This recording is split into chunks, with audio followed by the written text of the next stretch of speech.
দাবি। আল্লাহ যা বলবেন সেটার সামনে মাথা নত করে দেওয়া, এটাই হলো ইমানের পরিচয়। আজকে ইমানের পরিচয়ের উপরই আমি কথা বলতেছিলাম। এই ইমানের পরীক্ষা আল্লাহ রাব্বুল আলামিন ইব্রাহিম আলাইহিস সালামকে দিয়ে যে পরীক্ষা নিয়েছিলেন, গোটা পৃথিবীর মানুষকে তা শিক্ষা দেওয়ার জন্যই এই পরীক্ষা আল্লাহ দিয়েছিলেন। আল্লাহ পাক তাকে অর্ডার করলেন বিবি বাল বাচ্চাকে মরুভূমিতে ছেড়ে আসতে। হযরত ইব্রাহিম আপত্তি করেন নাই, মেনে নিয়েছিলেন। মরুভূমির ভিতরে বিবি বাল বাচ্চাকে ছেড়ে আসতেন, যেখানে খাবার নাই, পরার নাই, যেখানে গাছ নাই, পালা নাই, বাড়ি নাই, ঘর নাই, সেখানে ফেলে দিয়ে আসলেন। আবার এই ছেলে যখন বড় হলো, আল্লাহ রাব্বুল আলামিন অর্ডার করলেন ছেলেকে জবাহ করে দাও।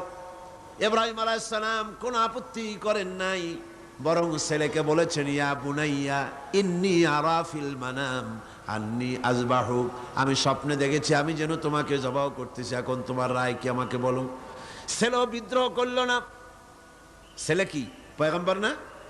ছেলেও বিদ্রোহ করেন নাই। ছেলে বললেন, ছেলে কিন্তু একথা বলেন নাই, আব্বা আমার মায়ের সাথে আমার বাচ্চা অবস্থায় আপনি ফেলে দিয়ে গিয়েছিলেন, খাবার দেন নাই, পরার দেন নাই, আশ্রয় দেন নাই, রুবুবিয়ত করেন নাই, প্রতিপালন করেন নাই, এখন কোন অধিকারে আমাকে জবাব করতে আসলেন? এ কথা বলেন নাই। বরং ছেলে জবাব দিলেন, মুসলমান কারে বলে, ইমান কাকে বলে, সারেন্ডার কাকে বলে, ইমানের পরিচয় কি, তার দৃষ্টান্ত হচ্ছে ইসমাঈল আলাইহিস সালাম ঘোষণা করে দিলেন, ইয়া আবাতি ফাল মা তু'মারু সাতাজিদুনি ইনশাআল্লাহু মিনাস সাবিরিন। হে আমার পিতা, আপনি যা আদিষ্ট হয়েছেন আপনি তা পালন করুন, আমি আমার মাথা নত করে দিলাম। আপনি আপনার হুকুম, আল্লাহ যে হুকুম করেছেন হুকুম পালন করেন, আমাকে ধৈর্যধারীদের মধ্যে আপনি পেয়ে যাবেন। ভাইরা আমার, আল্লাহ রাব্বুল আলামিন বলেন, ফালাম্মা আসলামা ওয়া তাল্লাহু লিল জাবিন, দুইজন আত্মসমর্পিত হয়ে গেল। বাবার হাতে ছুরি, ছেলেকে কাত করেছে, জবাহ করবে। আর আল্লাহ রাব্বুল আলামিন, তার তো ইচ্ছা নাই ছেলে জবাহ হোক, আল্লাহর ইচ্ছা হলো গোটা দুনিয়ার মানুষ ইমানের ট্রেনিং পেয়ে যাক। গোটা পৃথিবীর মানুষ মোমেন কারে বলে, সারেন্ডার কারে বলে, মুসলমান কারে বলে, তার দৃষ্টান্ত শিখুক। দৃষ্টান্ত সেট হয়ে গেল। আল্লাহ পাক ইব্রাহিমকে ডেকে বললেন, ওয়ানাদাইনাহু আইয়া ইব্রাহিম قد صدقت الرؤيا إنا كذلك نجزي المحسنين। ইব্রাহিম, তুমি তোমার স্বপ্নকে বাস্তবে রূপ দিয়েছো, আর আমি এভাবেই মুহসিন ব্যক্তিদেরকে পুরস্কৃত করে থাকি। সুতরাং ঈমান হচ্ছে সারেন্ডার হওয়া, সারেন্ডার্ড হয়ে যাওয়া, আত্মসমর্পিত হয়ে যাওয়া। ঈমান হচ্ছে আল্লাহ পাকের পরিচয় হচ্ছে এই যে আল্লাহর হুকুমের সামনে মাথাকে একেবারেই নত করে দেওয়া। আর এখানেই শান্তি, এখানেই শান্তি। আল্লাহ পাক কোরআনে কারিমে বলেন, আফাগায়রা দীনিল্লাহি ইয়াবগুন ওয়ালাহু আসলামা মান ফিস সামাওয়াতি ওয়াল আরদি তাওআন ওয়া কারহাব। তোমরা কি আমার দেওয়া জীবন ব্যবস্থা ছেড়ে দিয়ে মানুষের তৈরি করা কোনো মতবাদ গ্রহণ করতে চাও? ওয়ালাহু আসলামা মান ফিস সামাওয়াতি ওয়াল আরদ, অথচ আকাশে যা আছে, জমিনে যা আছে, সব আনুগত্যের মস্তক আমার সামনে অবনত করে দিয়েছে। কন সুবহানাল্লাহ, জোরে কন সুবহানাল্লাহ। আর আনুগত্যের মস্তক তারা অবনত করে দিয়েছে বলে সংঘর্ষ নাই, মারামারি নাই। অত বড় চাঁদ, অত বড় বিরাট সূর্য, গ্রহ, নক্ষত্র, সৌররাজি, নবমণ্ডল, ভূমণ্ডল, কোনো মারামারি নেই। আছে মারামারি? এই পৃথিবীতে কত প্রাণী আছে, জঙ্গল ভরা প্রাণী, সমুদ্র ভরা প্রাণী, মাঠ ভরা প্রাণী, পাহাড় ভরা প্রাণী। কোন প্রাণী খাদ্যাভাবে মিছিল করেছে কখনো? বাংলাদেশ সরকারের কাছে দাবি করেছে যে আমাদের সন্তান জনমের মতো হচ্ছে, আমাদের খাদ্য খুব কমে গেছে, কিছু পরিবার পরিকল্পনার যন্ত্রপাতি আমাদের জঙ্গলে পাঠায় দাও। বলেছে কেউ? কেউ বলে নাই। কারণ ওখানে শান্তিতে ভরা, ওখানে ওরা সবাই আল্লাহর উপরে, আল্লাহর আইন মেনে চলছে, আল্লাহর হুকুম মেনে চলছে। সুতরাং মোমেন ব্যক্তির কাজই হচ্ছে আল্লাহর সামনে সারেন্ডার্ড হয়ে যাওয়া। ঈমানের এটাই হচ্ছে পরিচয়। আল্লাহ রাব্বুল আলামিন বলেন, কুল ইন্না সালাতি ওয়া নুসুকি ওয়া মাহইয়ায়া ওয়া মামাতি লিল্লাহি রাব্বিল আলামিন। পড়েন সবাই, ইন্না ইন্না সালাতি ওয়া নুসুকি ওয়া মাহইয়ায়া ওয়া মামাতি লিল্লাহি রাব্বিল আলামিন। এটাই হলো মুমিনের কথা, এটাই হলো ইমানের পরিচয়। মুমিন বলবে নিশ্চয়ই আমার নামাজ, আমার কোরবানি, আমার হায়াত, আমার মত সব কিছু আল্লাহ রব্বুল আলামিনের জন্যে।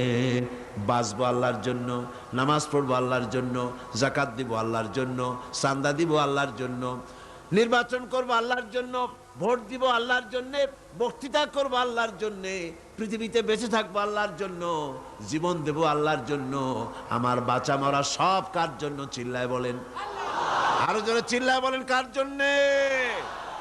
আর এইভাবে যদি আল্লাহর জন্য জান মাল সব কিছু আমাদের কোরবানি করতে বলাই হয়েছে, কারণ ইন্নাল্লাহা আশতারা মিনাল মুমিনিনা আনফুসাহুম ওয়া আমওয়ালাহুম বিআন্না লাহুমুল জান্নাহ।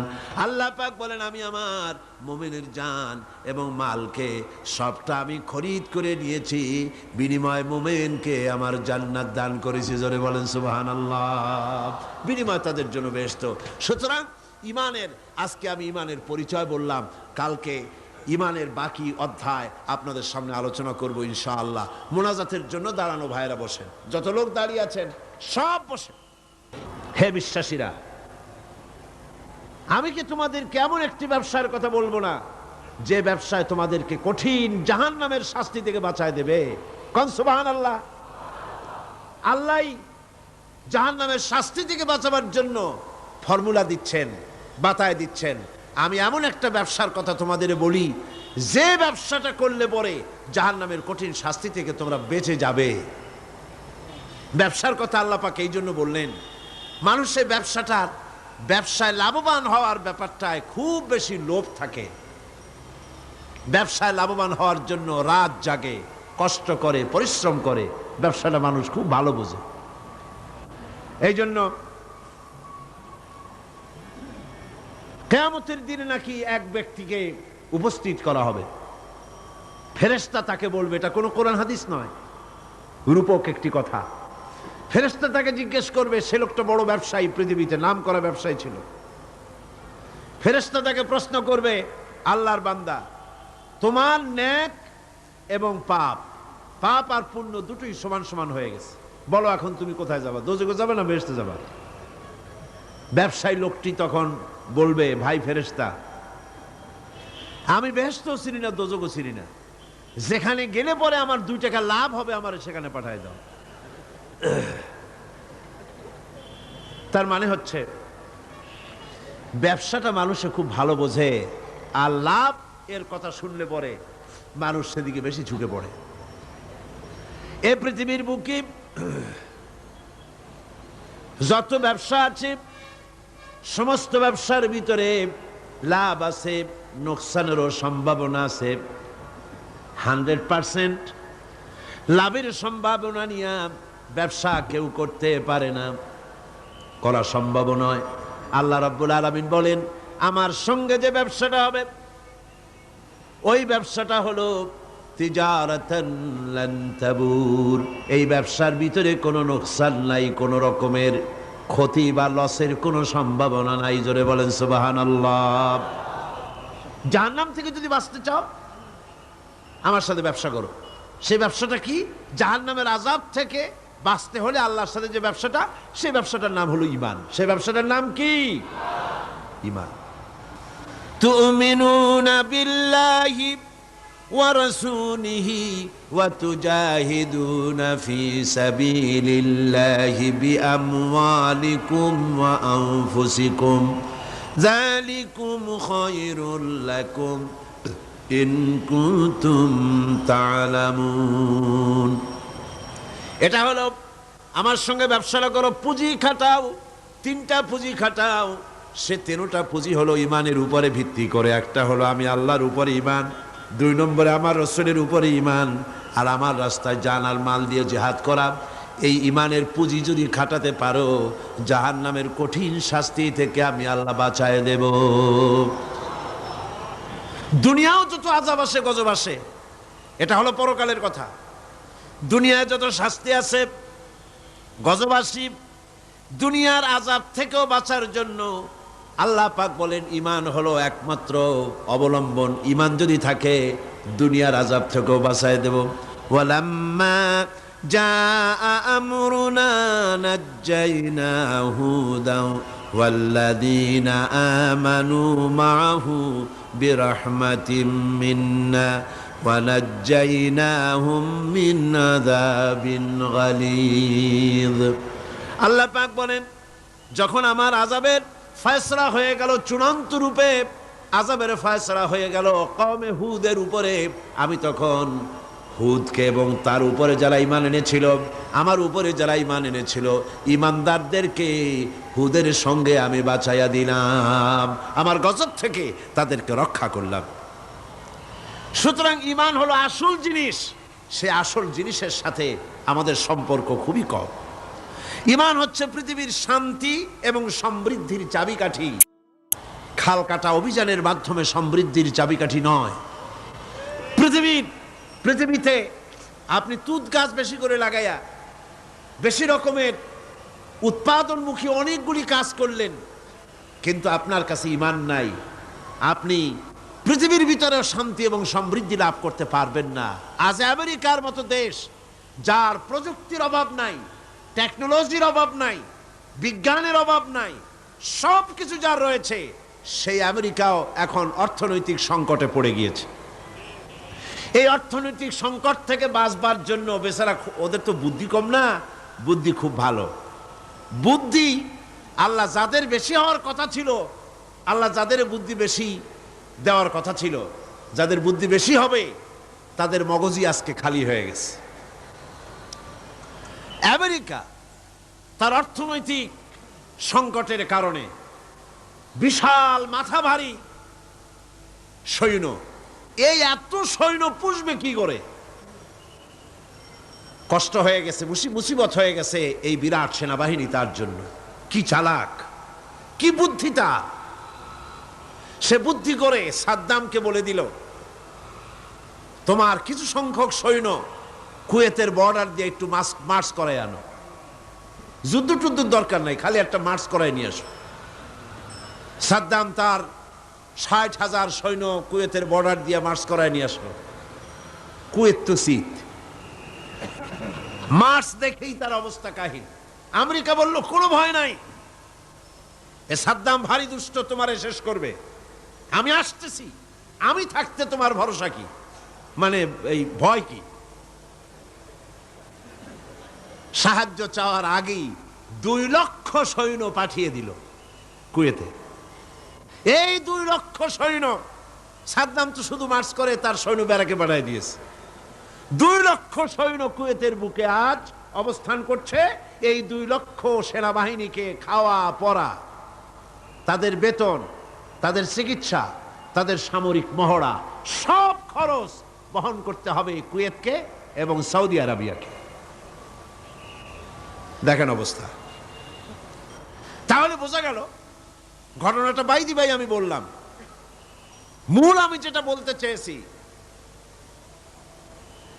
যে জমিন থাকলেই, প্রযুক্তি থাকলেই সমৃদ্ধি আসে না।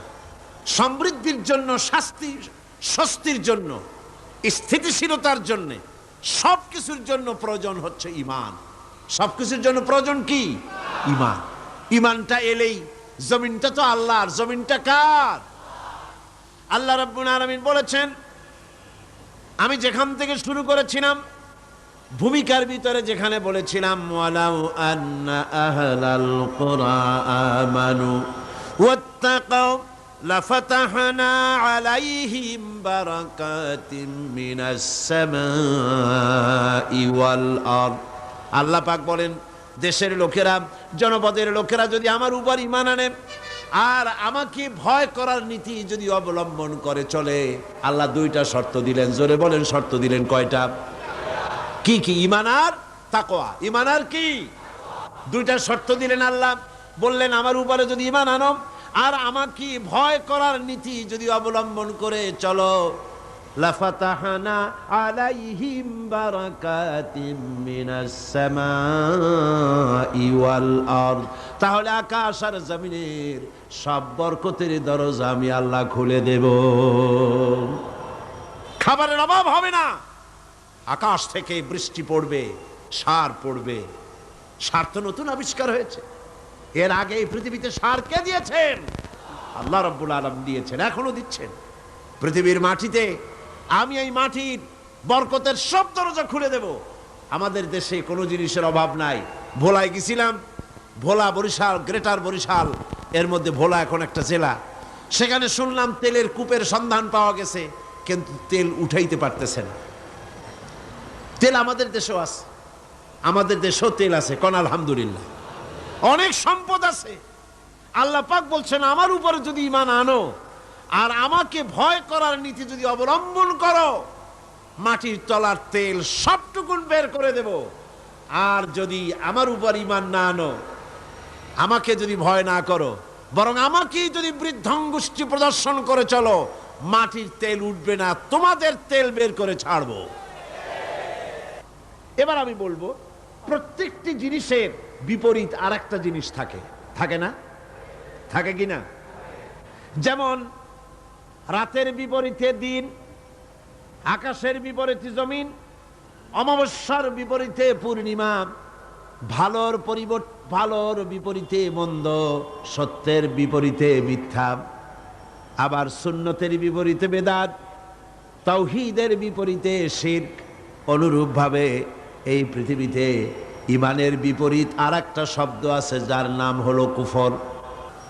কাফেরের বন্ধু হলো, কাফেরদের বন্ধু হচ্ছে তাগুত। কাফেরের বন্ধু কারা?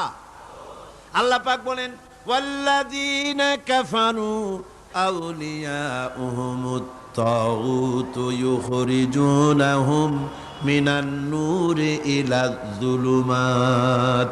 কাফেরদের বন্ধু হলো, কাফেরদের অভিভাবক, কাফেরদের নেতা, তারা হলো তাগুত।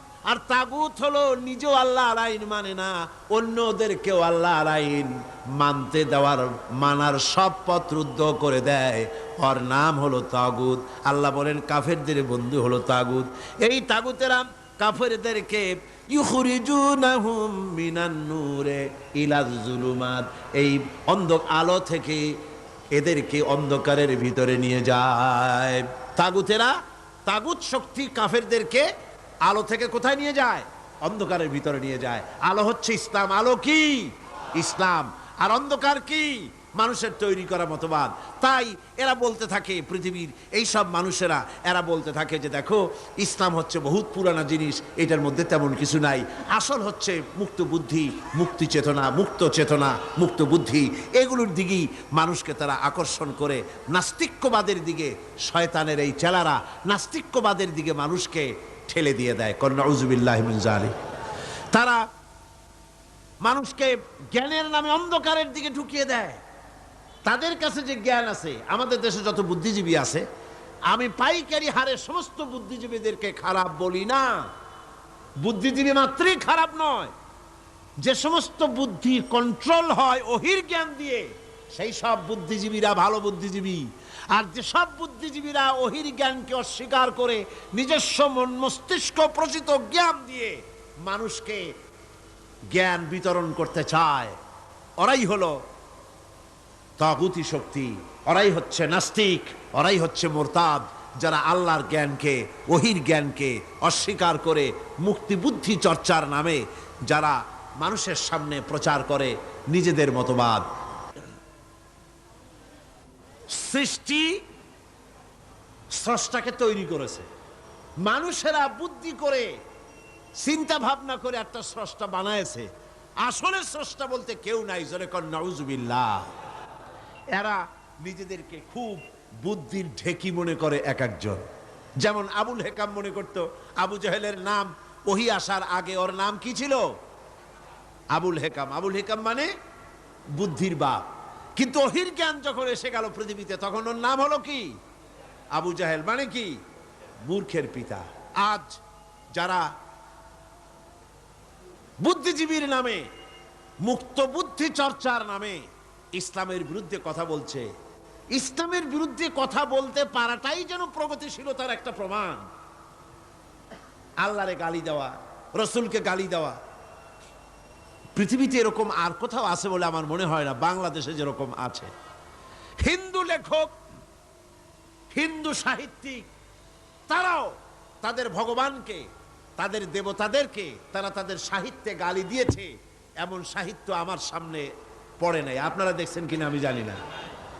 খ্রিস্টানেরা তাদের গডকে, তাদের যিশুকে গালি দিয়ে তাদের সাহিত্যিক কবিরা কোন কবিতা সাহিত্য লিখেছে বলে আমার জানা নাই। কিন্তু এই সব মুসলমান নামের কুলাঙ্গার, মুসলমান নামের অযোগ্য, বুদ্ধিজীবী নামের কলঙ্ক, নর্দমার কীট জাতীয় এই সব লোকেরা আল্লাহকে অস্বীকার করেছে। বন্ধুগণ, দৃষ্টান্ত দিতে গিয়ে আমি এসব বুদ্ধিজীবীর দৃষ্টান্ত দিতে গিয়ে মৌলানা রুমের সেই ঘটনাটা আমি শ্রোতাদেরকে শোনাই, যে গাধার একটা পদচিহ্নের ভিতরে গাধা হেঁটে যাচ্ছিল রাস্তা দিয়া, নরম মাটিতে পায়ের চিহ্ন পড়ে গেছে, গর্ত হয়েছে, সেই গর্তের ভিতরে গাধা পেশাব করেছে, গর্তটা পরিপূর্ণ হয়ে গেছে গাধার পেশাবে। পিঁপড়া একটা যাচ্ছিল কোথাও, সে হাঁটতে হাঁটতে গাধার পেশাবের মধ্যে পড়ে গিয়েছে। সামান্য বাতাসে পানিটা নড়তেছিল। পিঁপড়া তখন নাকি বলতেছে যে ভূগোলের পাতায় পড়েছিলাম সেই পাঠশালার জীবনে, পৃথিবীতে নাকি আটলান্টিক নামক একটা মহাসাগর আছে। শেষ পর্যন্ত আমি সেই আটলান্টিক মহাসাগরেই পড়ে গেলাম। এই উত্তাল ঢেউ অতিক্রম করে কেমনে আমি কিনারায় যাব? কোত্থেকে যেন একটা শুকনা তেঁতুলের পাতা এসে পড়েছে গাদার পেশাবের ভেতরে। পিঁপড়া বহু কষ্ট করে ওই পাতার উপরে উঠে বসেছে। পাতাটি ঢেউয়ের তালে তালে সামনের দিকে এগিয়ে যাচ্ছে। পিঁপড়া এখন খুব দাম্ভিকতার সাথে, অহংকারীর সাথে পিঁপড়া বলছে, ইতিহাসের পাতায় পড়েছিলাম পৃথিবীতে নাকি টাইটানিক নামক বিরাট এক জাহাজের অস্তিত্ব ছিল। শেষ পর্যন্ত ভাগ্যের জোরে আমি সেই টাইটানিকের নাবিক হয়ে বসলাম। কি সাংঘাতিক! আমি আজ টাইটানিকের গর্বিত নাবিক, আর এই আটলান্টিকের উত্তাল ঢেউ পাড়ি দিয়ে চলছে আমি আমেরিকা আবিষ্কারের জন্য। গাধার পেশাবের ভিতরে তেঁতুলের পাতায় বসে পিঁপড়ার যে অহংকার, আমার দেশের তথাকথিত নাস্তিক মোরতাদ জাতীয় বুদ্ধিজীবীরা এর চাইতেও নিকৃষ্ট।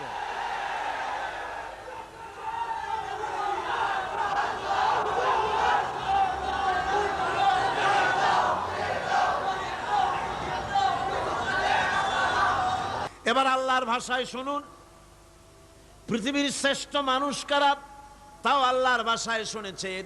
এবার আল্লাহর ভাষায় শুনুন, এই পৃথিবীতে নিকৃষ্ট মানুষ কারা। আল্লাহ পাক বলেন, ইন্না শাররাদ দাওয়াবি ইনদাল্লাহিল্লাযীনা কাফারু ফাহুম লা ইউমিনুন। আল্লাহ পাক বলেন, এই পৃথিবীর বুকে বিচরণশীল জীবদের মধ্যে সবচাইতে নিকৃষ্ট প্রাণী বা জীব হচ্ছে তারা যারা নাকি ঈমান আনে নাই। যারা ঈমান আনে নাই তারাই হলো, অর্থাৎ যারা নাস্তিক, যারা মুরতাদ, তারা হলো পৃথিবীর, যারা কাফের, তারা হচ্ছে পৃথিবীর সবচাইতে নিকৃষ্ট প্রাণী। এই পৃথিবীতে বিচরণশীল জীব প্রাণী যত আছে, আল্লাহর দৃষ্টিতে নিকৃষ্ট হচ্ছে কারা? নাস্তিক এবং মুরতাদ। এদের জন্য শাস্তি আল্লাহ রাব্বুল আলামিন বলেন, কাফির দুনিয়া এবং আখিরাতের উভয় জায়গায় শাস্তি তারা পাবে, কোন জায়গায় তাদের শান্তি হবে না। ফাআম্মাল্লাযীনা কাফারু ফাউআযযিবুহুম আযাবান শাদীদান ফিদ দুনিয়া ওয়াল আখিরাহ ওয়া মা লাহুম মিন নাসিরিন।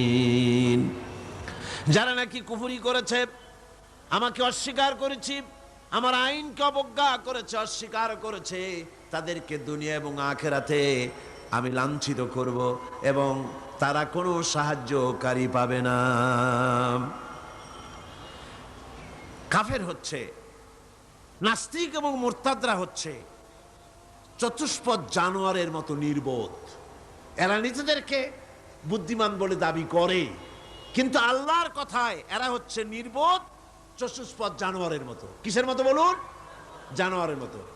আল্লাহ পাক বলছেন, আল্লাহ পাক বলেন ওয়ামাসালুল লাযীনা কাফারু কামাসালিল্লাযী ইয়ানঈকু বিমা লা ইয়াসমাউ ইল্লা দুআআ ওয়া নিদাআ সুম্মুম বুকুমুন উমিয়ুন ফাহুম লা ইয়াকিলুন। আল্লাহ পাক বলেন কাফেরদের দৃষ্টান্ত হচ্ছে এরকম, রাখাল যেমন তার জানোয়ারকে ডাকে। আপনাদের দেশে আছে না রাখাল গরুকে ডাকে, হ্যাঁ গরু এদিকে আয়, বলে না এদিকে আয়, অথবা ডাইনে যাবার সামনে যা। গরু থেকে বোঝে যে এদিকে আয় মানে আমারে ডাকতেছে, ওদিকে যা মানে আমারে সরে যেতে বলতেছে। এগুলো বোঝে? বোঝে না। আল্লাহ পাক বলেন রাখাল যেমন চতুষ্পদ জানোয়ারকে ডাকে, জানোয়ার শুধু একটা আওয়াজ শোনে মাত্র, কিন্তু রাখাল কি বলে তা সে বুঝতে পারে না, শুধু একটা আওয়াজ শোনে। ও তো হলো বধির, ও হলো অন্ধ, ও হলো বোবা।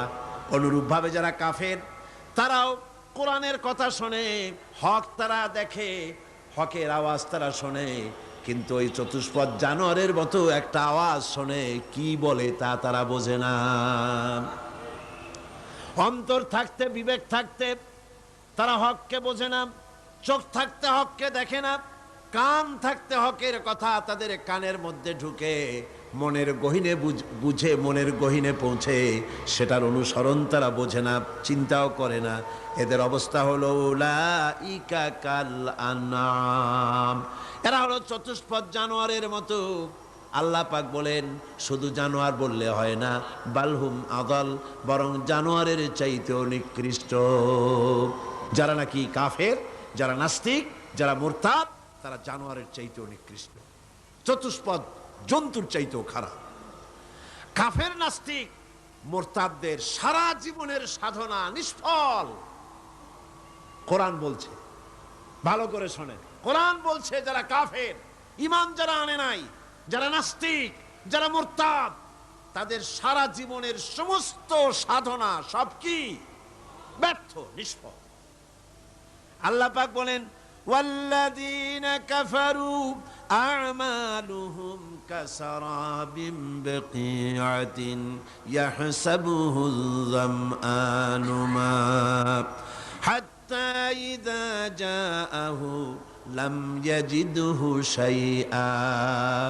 আল্লাহ পাক বলেন কাফেরদের আমল হলো এরকম, যারা নাকি আমাকে অস্বীকার করেছে তাদের আমল, তাদের কাজগুলি অবস্থা এমন যেমন মরুভূমির ভিতরে মরুচারীরা পথ চলতে গিয়ে দূরে দেখতে পায় পানি আছে, মনে করে পানি মনে করে তার কাছে যায়। যখন কাছে চলে গেল, যারে পানি মনে করেছিল, হাত্তা ইযা জাআহু লাম ইয়াজিদহু শাইআ, যাকে পানি মনে করেছিল কাছে গিয়ে দেখলো কিছুই পেল না, পানি নাই। আছেন এরকম? মরীচিকা বোঝেন? এই যে চৈত্র মাস, বৈশাখ মাসের যখন প্রচন্ড রোদ হয়, তখন পিচ ঢালা রাস্তার উপরে দেখবেন দূরের থেকে মনে হবে যেন পানি চিকচিক করছে। আসলে কি পানি? না। মরুভূমির উপরে পথ চলতে গিয়ে ওইরকম দেখা যায়, বিরাট জলাশয়, মনে হবে অনেক পানি আছে ওখানে। যখন কাছে যায়, কাছে গিয়ে প্রাণান্ত হয় ওখানে গিয়ে পানিটা পান করার জন্য। আল্লাহ বলেন কাছে যখন যায়, হাত্তা ইযা জাআহু লাম ইয়াজিদহু শাইআ, কাছে গিয়ে তখন কিছুই পায় না। এইভাবে মরীচিকার ভেতর মরীচিকা দেখে মরুচারীরা যেমন পানির জন্য ছুটে যায়, পানি পায় না, প্রাণান্ত হয়ে যায়। কাফির, বেঈমান, নাস্তিক, মুরতাদরা তাদের সমস্ত জীবনের আমলগুলি এভাবে নিষ্ফল, কোনো দাম নাই, কোনো মূল্য নাই। তারা নিজেদের তৈরি করা মতবাদকে শান্তি আছে বলে মনে করে, শেষ পর্যন্ত দেখে কিছুই নাই। যেমন কমিউনিজম ৭২ বছর ধরে পৃথিবীকে কিছুই দিতে পারে নাই, জ্বালা দিয়েছে, যন্ত্রণা দিয়েছে, কষ্ট দিয়েছে, হতাশা দিয়েছে, ক্ষুধা দিয়েছে, দারিদ্র দিয়েছে, নির্যাতন করেছে, নিষ্পেষণ করেছে, এর জন্য ভালো কিছুই করতে পারে নাই। বলেন পেরেছে নাকি? কি বলেন পেরেছে? সুতরাং এভাবে করি, ওরা মনে করে ভালো, আসলে তো ভালো না। আসল ভালো তো আল্লাহ রাব্বুল আলামিন যেটা বান্দার জন্য করেন, এর থেকে ভালো আর কিছু হতে পারে না। কি বলেন, পারে? পারে না। সুতরাং আজকে মূল ব্যাপারটা হলো এই যে নাস্তিক এবং মুরতাদ সবচাইতে পৃথিবীর কপাল পোড়া। এরা সব বিশ্বাস করে কিন্তু আল্লাহর বিশ্বাস করে না। কন্যা উজবিল্লাহ। আমি বুঝি না যে এদের মাথায় কি ঘিলু আছে কি নাই। একটা মাইক দেখলে, এই যে বিরাট মাইকগুলি আমার সামনে, অনেকগুলি মাইক আমার সামনে আছে, দেখলে কি মনে হয়? যেটা এমনি এমনি হয়েছে? বলেন আপনারা, কি মনে হবে? এমনি এমনি হয়েছে? এই বিশাল প্যান্ডেল দেখলে কি মনে হয়? যে কয়েকজন আলেম এখানে বসে কি একটা দোয়া দুরুদ পড়ে ফু দিছে আর অমনি প্যান্ডেলটা হয়ে গেছে? এই যে আলোয় ঝলমলে বিশাল মাহফিল, কি মনে হয় যে কেউ ফু দিল আর অমনি হয়ে গেল? এই ছোট্ট ঘড়িটা দেখলে কি মনে হয়? এমনি এমনি হয়েছে? ছোট্ট একটি ঘড়ি দেখলে মনে হয় কেউ বানিয়েছে। টেবিল দেখলে মনে হয় কেউ বানিয়েছে। মাইক দেখলে মনে হয় কেউ বানিয়েছে। এতটুকুন একটা প্যান্ডেল দেখলে মনে হয় কেউ বানিয়েছে। কিন্তু দুর্ভাগ্যের বিষয়, তথাকথিত বুদ্ধিজীবী আর এই নাস্তিক মুরতাদগুলি এমনই কপাল পোড়া, ওই বিশাল আকাশ দেখার পরে মনের ভিতরে তারা এটা বোঝে না যে এর পেছনে একজন স্রষ্টা আছে, যার নাম আল্লাহ রাব্বুল আলামিন। তারা বলে আকাশের স্রষ্টা নাই, জমিনের স্রষ্টা নাই, মানুষের স্রষ্টা নাই, সব নাকি এমনি এমনি হয়েছে। যেরকম নউজুবিল্লাহ। এই চিন্তার সংকীর্ণতা, এই জন্য কাফেরদের কোন জায়গায় তাদের জীবনের সমস্ত আমালগুলি বরবাদ হয়ে যাবে। আর কুফরি অবস্থায় তারা যদি তওবা না করে, কাফেরেরা, মুরতাদরা, নাস্তিকরা তওবা করে যদি ঈমানের পথে ফিরে না আসে, তাহলে তাদের মৃত্যুর পর তাদের উপরে লানত সকলের, আল্লাহ, ফেরেশতা, সকলের লানত।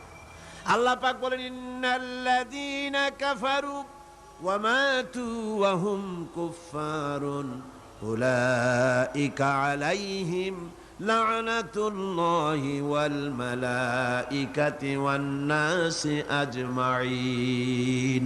যারা নাকি কাফের, আমাকে অস্বীকার করেছি, আমার আইনকে অস্বীকার করেছে, আমার সঙ্গে বিদ্রোহিতা পোষণ করেছে, আর এই অবস্থায় যদি তার মৃত্যু হয়ে যায় কুফরি হালতে, তাহলে আল্লাহ, ফেরেশতা এবং সমস্ত সৃষ্টিকুলের লানাত তার উপরে। জোরে কর নাউজুবিল্লাহ। এরপরে মৃত্যু